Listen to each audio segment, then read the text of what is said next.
Pretty spiritual. Hi, I'm Shay. And I'm Amy. And welcome back to another episode of Pretty Spiritual. Hi, hun. Hey, hun. How are you? I'm good, thank you. How are you? I'm really good, thank you. So let's start with the high vibe and low vibe from the past week. Okay, so low vibe is on my way to work on Tuesday. I wanted to stop and treat myself to a little coffee treat before I got to the office.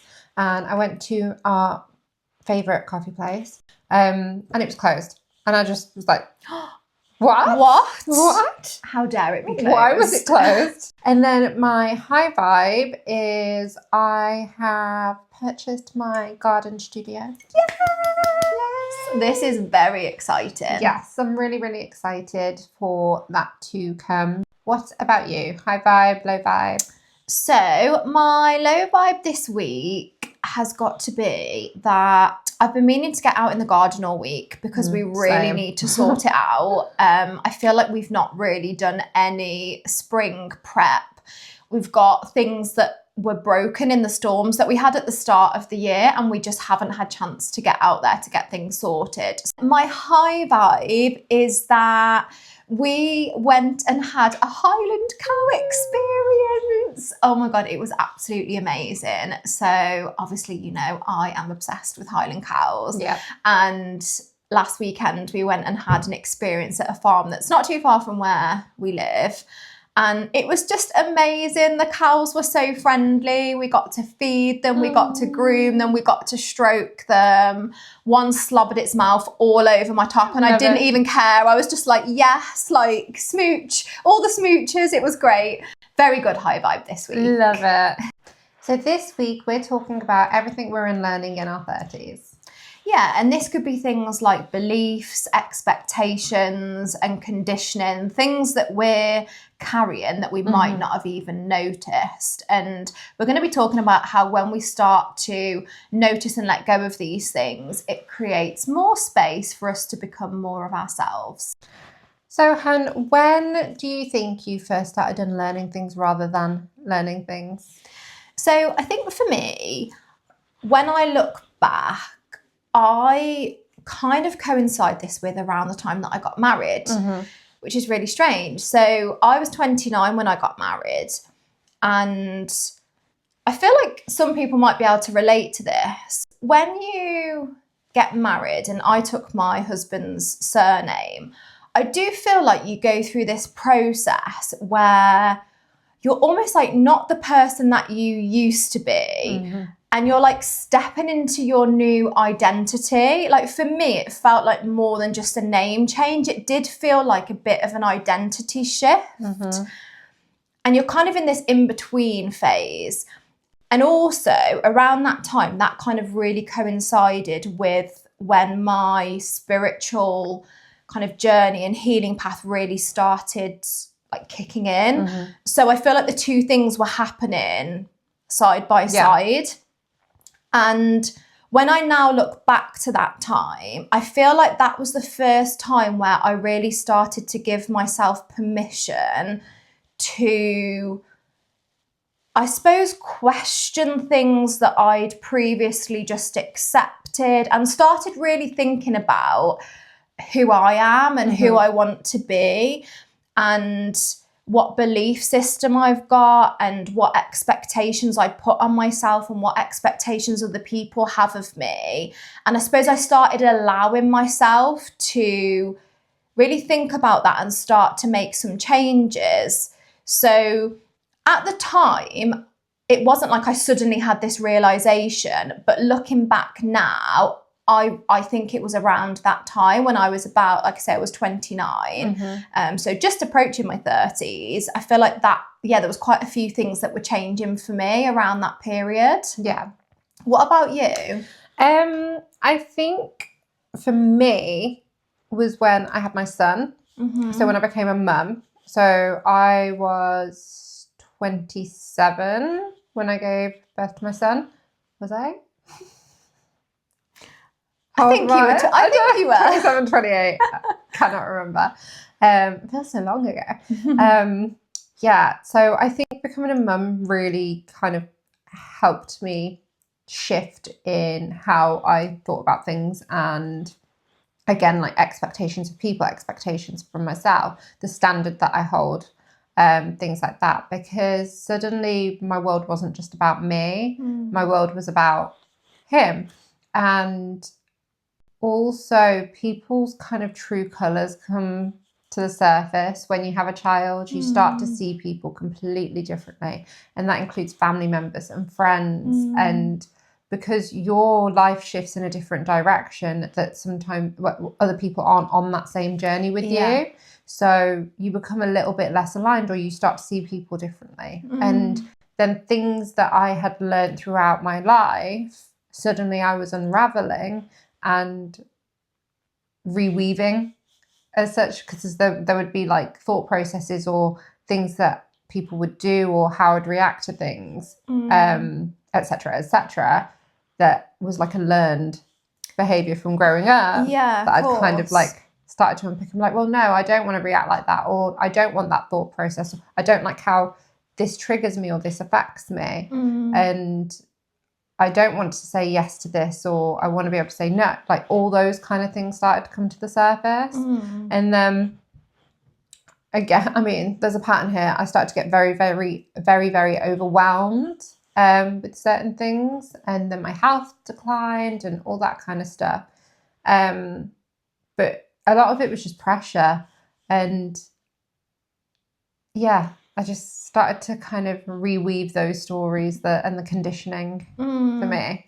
I can imagine as well, I mean, I don't have children, but I can imagine that when you're now responsible for this small human and you start to think about what you want their childhood to look like, you naturally start reflecting on your own childhood and your own experiences, and there's probably things that you're like, I really want to, you know, incorporate that into his childhood, and then there's other things that you might think, actually, like, on reflection, I don't want to be doing those things. So I suppose it just puts you into that natural state of like reflecting on things. Exactly that, yeah. And I think even more so having a medical child as well, that adds like a lot of stress into your life. I mean, children are stressful regardless, but when you've got, say, that medical background as well, and you're trying to act normal, and people have these normal expectations of you as if it's like a baby that's healthy, that creates a lot of pressure. And I think when you start to crack under that pressure is when you're like, hold on, I need to take control. I need to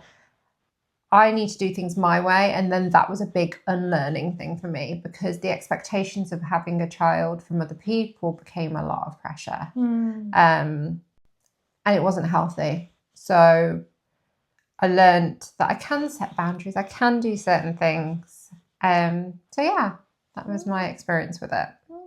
So you just spoke about reflecting on your childhood a little bit. What expectations did you have about your life when you were growing up?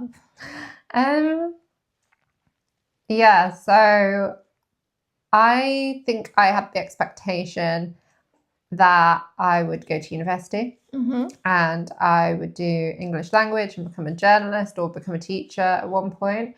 And the reality is I actually didn't even complete my A-levels. And I know that this was so upsetting to some people in my family. Like, I'm Iranian and my dad's side live in America, for example. And so in America, everybody goes to college, everybody does this, follows that traditional process. And I remember my mum was quite upset with me because I was like, oh, I'm dropping out of college and I'm getting an apprenticeship. And she was like, what? And I think back in that time, everybody had this expectation that you kind of do go to uni and you do certain things. Yeah. And then plot twist, I'm doing okay. I'm doing fine. And I've had a really successful career, and I'm really proud of what I've built career-wise. And I didn't need that. And I don't have a student loan. So love that for you. Love that for me. Regularly we talk about it, people that have the student loans, and they're like, oh gosh, because it comes out your pay, doesn't it? And I'm like, not so bad now. But yeah, no, I mean, definitely at that time in my life, there was something that made me not go. And I kind of did sit on that for a lot of years, thinking, I wish I'd gone to uni, I wish I'd completed my A-levels. And I did consider redoing it. But yeah, I had to kind of realize I can be successful without following that conditioned path of life. So there's that. What about you? Yeah, so I think for me, one of the biggest expectations I had of myself was to have everything figured out and to have a plan of you are a planner. I am a planner, but almost to know at a young age in my teens what my life was going to look like and to have a plan. And, you know, I very much thought I also thought I'd go to uni, but didn't. I thought I would meet somebody. I thought I would get married. I thought I would have a baby. I thought I would have a stable job. Didn't really think I would necessarily be really ambitious, or didn't you just see I just thought I would sort of have this plan and that I would follow this plan, and I thought that that's what adulthood was. So I'm talking about when I was probably in my teens, in my late teens. Yeah, it was very much thinking that I had this plan and that I would follow it and that that's what my life would look like. Yeah. I didn't really think about how any of those things would feel or the joy that would or should come from them. So it's like literally leave school, go to uni, get a job, meet someone, marry them, have a child. Yeah. And then after that, you don't know. Yeah. That's pretty much what I thought my life would stereotypical should look like. And I've now learned that is not what my life should look like. And that there doesn't have to be a set path or a set plan. And even now, there's still, for me, I've gone through a lot of changes in the last year, and I'm still going through a lot of changes. And there's still lots of uncertainty about what lies ahead. But I actually find that exciting. Yeah. Your whole life doesn't have to be planned out for you. You've took that plan and you've just snapped it in half. You're like, Definitely. And that's been a huge learning for me. You know, and yes, I'm married. I'm very happily married. And, you know, I love that. But again, like I mentioned I was 29 when I got married. I think when I was in my teens, I thought I probably would have been married at like 21, 22. Yeah. I thought I would have got married in my early 20s and that I would like meet the one. And do you know what I mean? I suppose it was just these unrealistic timelines that I had. And this unrealistic expectation of what I thought my life should look like. Whereas now, I'm very much like, my life can look however I want it to look, and I'm in control of that. And that's really exciting. And I don't need to follow society's expectations or anyone else's expectations or timelines of what that needs to be. It is purely up to me. And I love that. And I completely agree. And my journey to becoming like a mom, for example, it was not your traditional at all. I ended up getting pregnant early on in a relationship, and I didn't even know if I wanted children. And I was very much like on the fence of that. And I mean, thankfully, we like each other. We're still together 6 years you on. Like each other. And we're engaged, but we're not married. So I also just took the whole plan and tipped it on its head. And it's like, do you know what? This is what life has given me. And I feel so grateful. I have my son, I have my partner, and I have the life that I do. But if you'd have asked anyone all those years ago, no one would have expected me to have a baby, I don't think. Yeah. And yeah, I too had those timelines, and there's been times where I was like, oh, okay, I haven't followed the traditional route of what I expected. But you know what? I would not change it for the world, because I've gone my own life path. Yeah, and I love that. And I think something that becomes more and more apparent in your 30s is everyone is on such a different path. I think in your 20s, you're very much figuring things out. You're still so young. It's like your first decade where you're like not a child. Do you know what I mean? And I don't know about you, but in my early 20s, I still felt like I was a child. I didn't feel like I was sort of a full adult yet, even though technically you are. You're still so young. You're still kind of inexperienced. You're still very much figuring out who you are, figuring out the world. And I think everyone's sort of doing that. And I think when you get to your 30s, you realise just how unique everyone's path is. And I love that. And I think that's what keeps things interesting. Like you've just talked about, you know, becoming a mum and, you know, previously not knowing if that's what you wanted to do. You know, I've got friends that have got children. I've got friends that haven't got children. I've got friends that are married. I've got friends that are single. I've got, you know, I feel like everyone is on such a unique path. You know, I've got friends who, you know, have bought a house, friends that are renting a house, friends that love travel. Like everyone is doing their own thing, and I feel like that becomes more not acceptable, but I think when you reach authenticity almost like becomes the norm. Yeah, definitely. And you stop worrying so much about, am I on the right timeline? Like in your 20s, I think, because, you know, you're still quite young and naive, you naturally compare yourself to what other people are doing, almost feeling like, oh, am I behind on this path? Whereas I feel like when you get that deeper sense of self in your 30s, you really start to accept the path that you're on and embrace it and stop comparing yourself to other people. This is literally just like triggered a thought in my head. And let's go back to when we were 23, 24.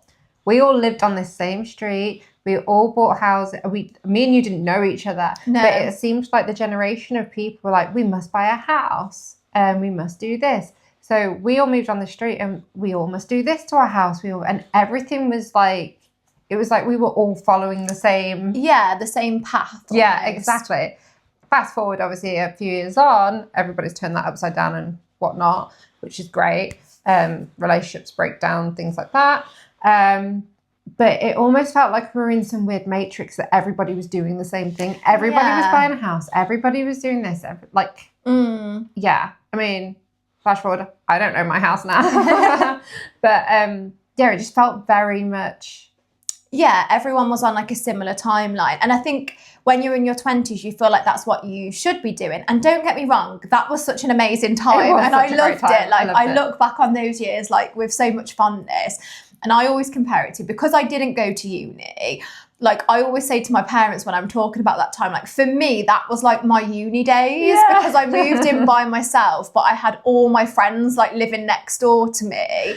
And, you know, I'd always be around at yours having a glass of wine and like watching Love Island and stuff like that. And I really, really enjoyed that time. But you're right. I think there's been like when we were all sort of in our 20s doing very much the same thing. Everybody was doing the same thing. Yeah. When we now look at, you know, that group of people now, all of our lives have kind of gone off in different directions and we're all on our own path. And I love that. Yeah. I think that's, you know, that's what life is about. Yeah, me too. And I think like something I've learned as well is I don't have to follow the same path as other people, and I don't have to hold expectation of myself to the standard that other people are at. And it's not even a standard, to be honest. It's people's own paths. And I used to get so worked up about buying a house, and then now I'm just like, do you know what? It's not the right time. I mean, the market is terrible. And we've looked at it a few times, and I almost nearly bought a house a couple of months ago. But the pressure of doing that has gone from me, which is so nice. And I'm just living my life, following my path.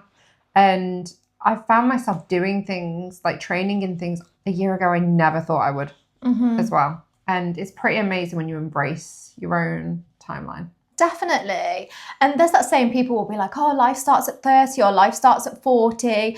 And I think when you're in your 30s, you can kind of appreciate that, because I think for me, that's all about, do you know what, like, your best years haven't even happened yet, and there's still so many opportunities, and there's still so many things that are ahead of you that you haven't even experienced yet. I think that's become so much more clear to me in the last year, because I'm 32 now, and when you were saying about how like you felt so young, like in your 20s, you're right. And it's only when I hit, I think 31, 32 that I started to feel like an adult. Yeah. And then I've realized I've got all this life in like front of me, and I'm excited to embrace what that brings. Because I think you're right. Like that decade of your 20s, you're learning and you're making mistakes and you're doing whatever. 30s now feels like a great place to be. Yeah, definitely. So thinking about obviously our 20s and kind of looking back on the timelines we were on, do you think there's anything you've had to unlearn about like friendships or relationships? Yeah, definitely. I think something that I have had to unlearn is that in regards to friendships, it is very much quality over quantity. So I just had to like work that out in my head. Yes, I agree. So when I was in my early 20s, I loved the feeling of having loads of friends around me, loads of people around me. But just, you know, something that I've learned is just because you have people around you, it doesn't necessarily mean that everybody is a friend. And I think you realise that more as you get into your 30s. And I think something else that I've learned, and this is relevant for both friendships and relationships, and that is almost the time aspect of a friendship or a relationship. So just because you could be friends with somebody for 10 years. Yep. And you could be friends with somebody else for a few months. And just because you've been friends with somebody for 10 years, that does not outweigh the friendship that you've had for a few months. No. Depending on like, and I suppose I'm talking about like the depth of the relationship. And I think it can go for romantic relationships as well. You could be in a relationship with somebody for 5 years, and then you could meet somebody and within 5 months feel like you have experienced more, had more deeper conversations, had more life experience. Like you could just feel like in 5 months you've kind of, I don't want to say achieved more, but you've experienced more than what you have in 5 years. And I think that's the same for friendships as well. And I suppose it's that aspect of just because you've been friends with somebody for a really long time, that doesn't necessarily mean that that person is a best friend or a close friend, or that you've got a really deep friendship. You could meet somebody else and have only known them for a year and feel like that person knows you inside out. You've had so many experiences with them, the depths of what you talk about, you know, so much deeper. So I suppose it's that time aspect. It's kind of like, it's the quality, isn't it? Yeah, The friendship is. and relationship. Definitely. And I suppose, yeah, it goes back to that like quality over quantity thing, where it actually doesn't matter how long you've known somebody, it's really about the connection. Whereas again, I think, you know, in my kind of teens and in my 20s, it was very much like, oh, I've known this person for X amount of years. And like, that was almost how you used to measure friendship, was how long you've known that person. Yeah. Whereas I think when you get into your 30s, you realise it actually doesn't matter at all how long you've known somebody. What matters is the relationship that you've got with them. Yeah. Yeah, I think for me, learning what's acceptable in a friendship was a big thing. So you don't have to keep someone around if they're constantly draining your energy. You don't have to be the person that's constantly showing up for someone and not getting anything in return. Mutual respect was a big thing. Like, I don't have to keep someone around if I don't feel respected in a friendship or relationship. More so friendships, because I probably wouldn't stay in a relationship where someone didn't respect me. But I mean, we've all been there. But yeah, I think learning that I don't have to keep someone around just because they've been my friend for however long or whatever reasons was a big thing for me. Yeah, I think that's something that everyone learns. And I do think that that happens more when you reach your 30s, because I think you realise how precious time is. That's it, it's time. I can't spread myself thin across lots of friends. I can't even spread myself like across my normal day-to-day life. Yeah. But knowing where my time is best spent and who with, and the quality of like what I'm getting out of me putting that energy in has been a big thing. Yeah, definitely. So do you think that we're conditioned to care too much about what other people think? 100%. Like, I don't know about you, but literally, this is nothing against like how I've been brought up. Is it? I don't know. No, it's not. I mean, no offense. But I think the generation of our parents, and I'm speaking from my experience only, unless you can relate, is they were conditioned to behave and be a certain way because of other people's opinions on from the outside. And I think that has been passed on. It's like, don't act this way, don't speak like this, or whatever reasons, was all because of what people would think from the outside. Yeah. I don't know if that was your experience, but it was mine. Yeah, I can relate to that, but I think more so, I wouldn't necessarily say it was from my parents per se, but I think growing up, you are trying to find your way in society. Mm-hmm. And I always had this thing where, say if we were with like friends of the family, I suppose there was a certain way that like you would want to behave and that you would want to be portrayed. And do you know what I mean? Yeah. Almost like you want to be liked. Yeah, I think that's the main thing, is that growing up, you want to be liked. Yeah. And so you mask in a way 100%. because you want to like portray that you're this really nice, perfect person. And it's not that you're not a nice person, but I suppose you act how you think You should be your portrayed. elders, I think when you're young, think that you... Don't touch me. Do you need to lie down? That you act how you think people expect you to act. And it's not saying that you would have otherwise run Been a riot, terrible person. but you're just more conscious of how you you're come across. perceived in social situations or by society or at school or around I was adults. about to say that. I think it's not. It's unfair for me to just put that on, say like my upbringing or whatnot. And my upbringing wasn't bad. It was just, I think, society at that point. So it would be school, it would be workplaces. Yeah. Like I was 16 when I had my first job. So that expectation, social groups, friends. But you've just said something that just, always sticks out to me of something that I have unlearned or unlearned, which one, is not everyone will like you. And me accepting that was one of my biggest life lessons, because I was such chronic people pleaser. All I wanted to do was be liked by everyone, and I would take people not taking to me in a certain way. I mean, some people are horrible, and the way that they speak to you is just disrespectful. But I would take someone not taking to me so personally, because I was like, what have I done? I've done nothing. Is it the way I talk? Is it the way that I come across? And especially learning that I have ADHD as well. Like, I understand I'm probably a hard pill for some people to swallow. But me learning that not everyone will like me was such a big thing to unlearn, I would say. Not learn, unlearn.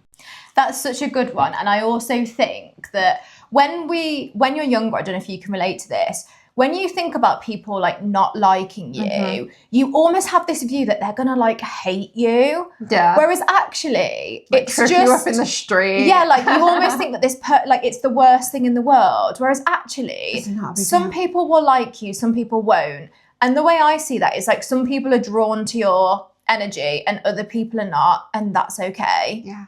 And it's not like they're gonna actively go out of their way to dislike you. I mean, some people might, but that's very much on them. And I agree. And I've heard this quote before about how if everybody likes you, it means that you're sitting on the fence because you're never sharing an opinion about anything. Because the minute that you share an opinion, there will be somebody that disagrees with that. And it doesn't mean that just because somebody disagrees that they don't have to like you. But the only way to get everybody to like you is to never have an opinion on anything, to never speak your truth, to never show who you truly are. Because like the world that we live in, not everyone is going to like you. And I actually think that that's a good thing now. Yeah, I do too. And I've quickly come to realise I can't be that person. I have too many strong opinions. Yeah. There's nothing wrong with that. No. You're entitled to your opinions. And, you know, like you just mentioned about the respect thing, as long as you're being respectful and you're not disrespecting others, it is perfectly fine to have your own opinions. And that is what makes us unique. Mm-hmm. So I feel like that's all we've got time for today. But I'm thinking we should maybe come back and do a part 2 of this episode. I completely agree, because I have so much more I want to talk about on this topic. I feel like we've not even scratched the surface. Definitely. So, yeah. Yeah. Okay, let's come back and do a part 2. Thank you so much for joining us on another episode of Pretty Spiritual. If you've enjoyed hanging out with us, then don't forget to like, subscribe, and follow along on our platforms to be the first to receive any updates. We hope to see you on Tuesday the 12th of May for part 2 of Things We're Unlearning in our 30s on the next episode of Pretty Spiritual. Pretty spiritual.